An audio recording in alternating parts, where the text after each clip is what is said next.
হাক্কা তুকাতিহি ইয়া আইয়ুহাল্লাযীনা আমানুত্তাকুল্লাহ ওয়াবতাগু ইলাইহিল ওয়াসিলাতা।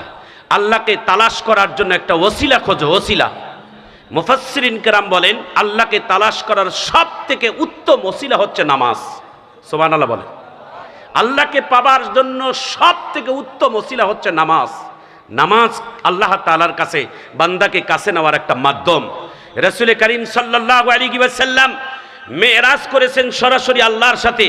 আর আল্লাহর নবী আল্লাহকে বলছিলেন, আল্লাহ আমি একাই মেরাজ করবো আর একাই আপনার সাথে সাক্ষাৎ করবো, এটা হবে না আল্লাহ, আমার উম্মতের কি অবস্থা হবে?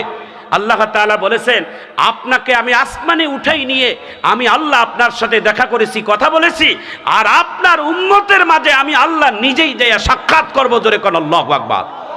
সাক্ষাতের মাধ্যমের নাম হচ্ছে নামাজ। আসসালাতু মিরাজুল মুমিনিন। মুমিনদের সাথে দেখা করার, সাক্ষাৎ করার, কথা বলার মাধ্যম হচ্ছে নামাজ।